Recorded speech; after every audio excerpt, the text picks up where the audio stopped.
એટલે કે વિદ્યાર્થી મિત્રો, જો આ એમપી કરશો તો 101% તમારા લોકોના આમાંથી જ પ્રશ્ન જોવા મળવાના છે. 11મું, તક્ષશિલા વિદ્યાપીઠ વિશે નોટ લખો. આ પણ મોસ્ટ આઈએમપી છે. મેં તમને કીધું કે તક્ષશિલા અને વલ્લભભાઈ આ બંનેમાંથી કોઈ એક તો 100% તમારા લોકોને પ્રથમ પરીક્ષામાં જોવા મળવા. સો નમસ્કાર વિદ્યાર્થી મિત્રો, હું છું તમારો દોસ્ત રોહિત અને તમે બધા જોઈ રહ્યા છો આપણી યુટ્યુબ ચેનલ રોહિત એજ્યુકેશન કી હાર્દિક સ્વાગત કરું છું. તો વિદ્યાર્થી મિત્રો, આજના વિડીયોમાં હું તમને બધાને ધોરણ 10 સામાજિક વિજ્ઞાનનું જે મોસ્ટ આઈએમપી પ્રશ્ન જે તમારા પ્રથમ પરીક્ષા ઓક્ટોબરમાં લેવાનો છે, 14 ઓક્ટોબરથી જે સ્ટાર્ટ થઈ રહ્યો છે, તેના માટે હું મોસ્ટ આઈએમપી પ્રશ્ન લઈને આવી ગયો છું. એટલે કે વિદ્યાર્થી મિત્રો, જો આ એમપી કરશો તો 101% તમારા લોકોના આમાંથી જ પ્રશ્ન જોવા મળવાના છે. ઓકે, તો ચાલો આપણે વિડીયોની શરૂઆત કરીએ. વિડીયો સ્ટાર્ટ કરતા પહેલા હું તમને જણાવ્યું કે પ્રથમ પરીક્ષામાં કેટલા ચેપ્ટર પૂછાવાના છે તેના વિશે તમે જાણી લો. કે જો તમને લોકોને પ્રથમ પરીક્ષામાં 1 થી 5, પછી 8 થી 11, પછી 15, 16, 17 આટલા તમને પ્રથમ પરીક્ષામાં તમને તમારા ચેપ્ટર જોવા મળવાના છે. સૌથી પહેલા આપણે તમને કહી દઉં કે જેટલા પણ આઈએમપી છે તે બધા ખાલી ઓનલી ફોર તમારા ટેક્સ્ટ બુક ના જ આઈએમપી છે. જે તમારા સ્વાધ્યાય હોય છે એના પાછળ જે પ્રશ્ન હોય છે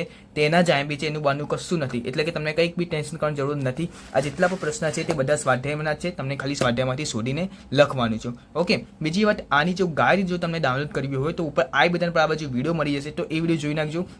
જેથી શું થશે, તમને ઇઝીલી પ્રશ્નના જવાબ પણ મળી જશે. હું તમને જણાવી દઉં કે આ વિડીયોમાં ખાલી ઓનલી ફોર વિભાગ ડી અને વિભાગ સી ના હું આઈએમપી આપવાનું છું.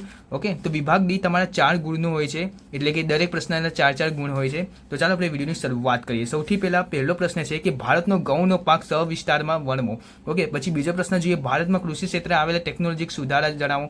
પછી ત્રીજો જોઈએ, ભારતમાં કૃષિ ક્ષેત્રે હરિયાળી ક્રાંતિ સર્જાઈ છે એમ સાથી કહી શકાય. ચોથું, ડાંગર ભારતનો સૌથી અગત્યનો પાક સમજાવો. પાંચમું જોઈએ, પ્રાચીન ભારતનું ધાતુ વિદ્યામાં સાધેલી પ્રગતિનું વર્ણન કરો.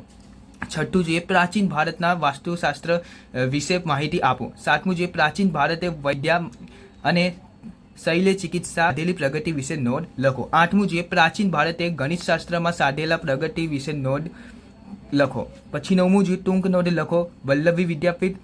ઓકે, તો વિદ્યાર્થી મિત્રો, આ જે વલ્લભી વિદ્યાપીઠ છે, ઓકે, આના હું સ્ટાર કરી દઉં છું કેમ કે આ જે છે બોર્ડ એક્ઝામમાં વારી ઘડી પૂછાયેલો છે. તો તમે આને મિસ ના કરે. તમારા પ્રથમ પરીક્ષામાં વલ્લભી વિદ્યાપીઠ અને તક્ષશિલા વિદ્યાપીઠ, ઓકે, આ બંનેમાંથી એક તો 101% જોવા મળવાના છે. તો આ તો તમે ભૂલતા ના. ઓકે, તો આ તો તમે ખાસ કરજો. પછી 10મું જોઈએ, પ્રાચીન ભારતીય સાહિત્યનો પરિચય આપો. ઓકે, હવે આપણે 11મું જોઈએ. ખાલી હું 15 જ આઈએમપી આપીશ, એનાથી વધારે નહીં આપવાનો. વિભાગ ડીમાં ખાલી 15 જ આઈએમપી છે, તો તમે જોઈ લેજો.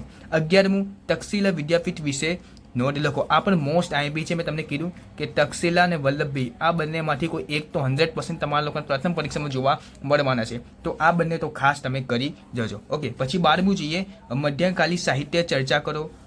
13મું જોઈએ, જો ભારત બેરોજગારી ઘટાડવી છે તો શ્રમિક શક્તિનું યોગ્ય આયોજન શ્રેષ્ઠ થઈ શકે છે, કેવી રીતે સમજાવો. ઓકે, પછી 14મું જોઈએ, ભારતમાં ગરીબી નિવારણ હેઠળ કયા કાર્યક્રમો અમલમાં મૂકવામાં આવ્યા છે તેના ખ્યાલ આપો. પછી 15મું જોઈએ, છેલ્લો પ્રશ્ન, ગરીબી નિવારણ કાર્યક્રમમાં અન્ય કૃષિ ક્ષેત્ર તથા ગ્રામ ભારત ઉદય કાર્યક્રમો હેઠળ સરકારે લીધેલા પગલાઓ વિગતે ચર્ચા કરો. તો વિદ્યાર્થી મિત્રો, આ હતા તમારા લોકોના વિભાગ ડી ના મોસ્ટ આઈએમપી પ્રશ્ન. હવે આપણે વિભાગ સી ના જોઈ લઈએ, જે કે 3 ગુણના હોય છે. ઓકે, જેમાં ટૂંકમાં ઉત્તર લખવાનો હોય છે તે જોઈ લઈએ. ઓકે, તેમાં પહેલું છે કે ભારતના પ્રાકૃતિક વારસા અને સાંસ્કૃતિક વારસા વચ્ચે તફાવત લખો. ઓકે, પછી બીજું છે કે ભારતીય વારસાના જતન અને સંરક્ષણ અંગે આપણી બંધારણીય ફરજો જણાવો. પછી ત્રીજું જોઈએ, ભવાઈ વિશે ટૂંકી માહિતી આપો. અને ચોથું જોઈએ, ભારતની એક પ્રાચીન પ્રજા તરીકે ઓસ્ટ્રેલિયા પ્રજાનો પરિચય આપો.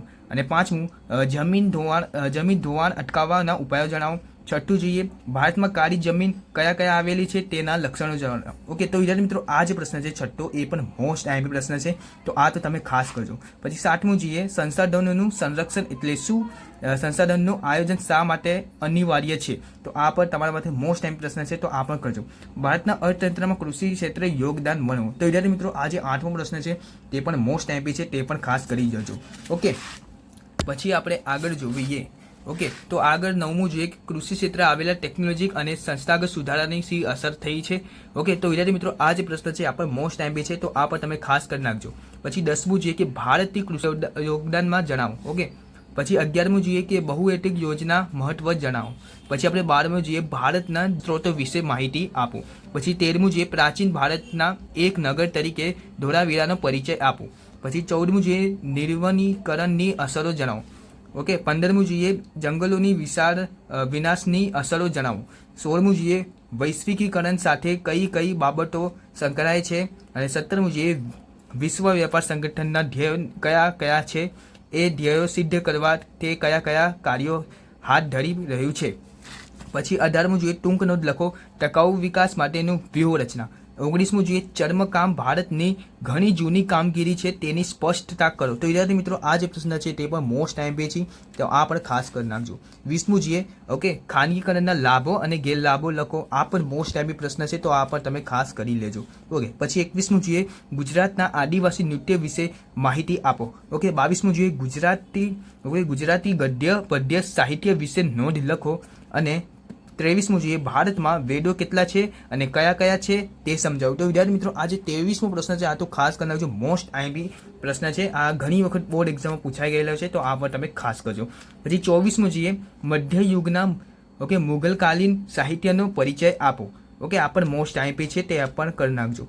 25મું જોઈએ, અને છેલ્લો પ્રશ્ન, તફાવત સમજાવો જાહેર ક્ષેત્ર અને ખાનગી ક્ષેત્ર. ઓકે, તો વિદ્યાર્થી મિત્રો આ તમારા લોકોને વિભાગ ડી અને વિભાગ સી ના આઈએમપી. તો વિદ્યાર્થી મિત્રો જો તમે આટલા આઈએમપી કરશો 101% આમાંથી જ બધું જોવા મળવાનું. બીજી વાત હું તમને કહી દઉં કે હું વિભાગ બી અને એ ના આઈએમપી નહીં આપતો, કેમ કે બહુ ટૂંકું હોય છે, તો એમાં તો આઈએમપી જેવું કશું હોતું નથી. એમાં તો બધું કંઈક પણ આવી શકે, ઓકે, વચ્ચેથી પણ ચોપડીમાંથી લઈ શકે છે, વચ્ચેમાંથી, તો એમાં આઈએમપી હોતું નથી. છતાં હું તમને કહી દઉં વિભાગ એ અને બી માટે તમે શું કરો.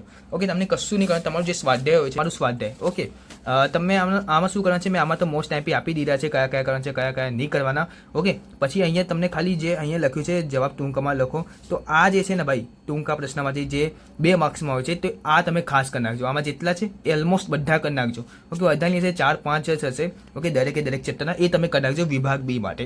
પછી વિભાગ એ માટે જે એમસીક્યુ પૂછાય, ઓકે, પછી જે જોડકા પૂછાય, જે ખાલી જગ્યા, જે ખરા ખોટા પૂછાય, એ તો ગમે ત્યાંથી આવી શકે. એટલે વિભાગ એ માટે આપણે આઈએમપી નહીં આપતા, બટ જો તમે વધારે કોમેન્ટ કરો તો એના માટે પણ આપણે વિડીયો લાવી દઈશું. બાકી વિભાગ બી માટે તમને દરેક સ્વાધ્યાયના જે ટૂંકા જવાબ હોય છે, ઓકે, ટૂંકા પ્રશ્નો લખવાના, એ તમે ખાસ કરી નાખજો. તો વિદ્યાર્થી મિત્રો બસ આજના વિડીયોમાં આટલું જ. જો વિદ્યાર્થી મિત્રો આપણો વિડીયો ગમ્યો હોય તો વિડીયોને લાઈક કરો, ચેનલ બનાવતા ચેનલને સબસ્ક્રાઇબ કરો.